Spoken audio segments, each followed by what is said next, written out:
c'est Dr Aloul Esma et je travaille à la clinique dentaire Aloul.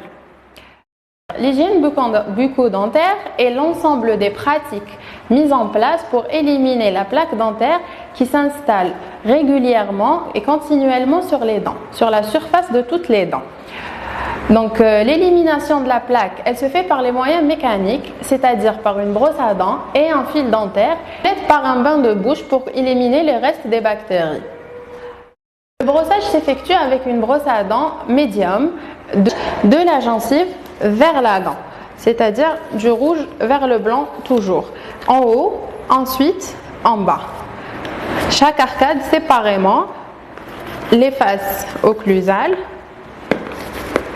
et enfin les faces internes. Voilà.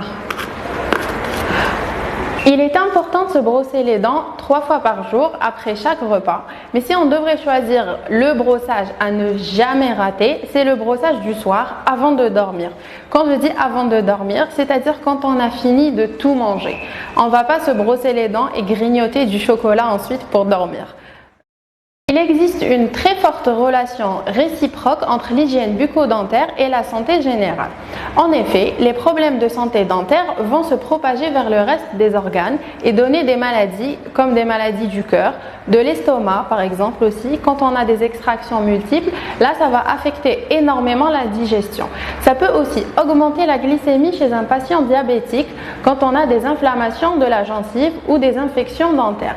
Dans l'autre sens, les problèmes de santé générale tels que les maladies chroniques, les maladies neurologiques ou encore les maladies auto-immunes impactent énormément la santé bucco-dentaire. Et elles peuvent même des fois être révélées par un dentiste quand il voit l'état des dents. Donc, les maladies dentaires les plus courantes sont la carie dentaire et la gingivite. La carie dentaire, elle est connue de tous. La gingivite, qu'est-ce que c'est? C'est une maladie qui atteint la gencive lors de l'accumulation de plaques dentaires excessives, c'est-à-dire quand on brosse pas ou quand on brosse mal sa gencive, là on va avoir des rougeurs, des saignements et des gonflements de la gencive. Ça peut aller jusqu'à la parodontite, c'est-à-dire que l'atteinte va atteindre l'os qui est sous la gencive. Donc là ça devient une maladie grave et il est nécessaire de la soigner. Le fait de manger des aliments trop chauds ou trop froids ne vont pas directement atteindre les dents. Le problème, c'est qu'il ne faut pas manger un plat ou un repas trop chaud et ensuite prendre une boisson trop fraîche. Là, ça va faire un choc thermique et ça va créer des fragilités de l'émail.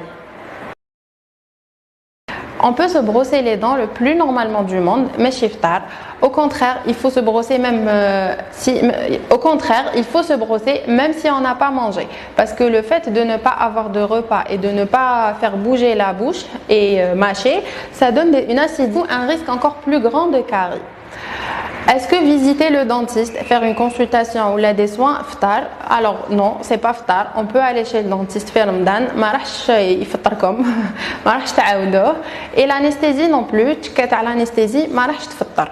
Donc c'est tout à fait possible durant le mois de Ramadan.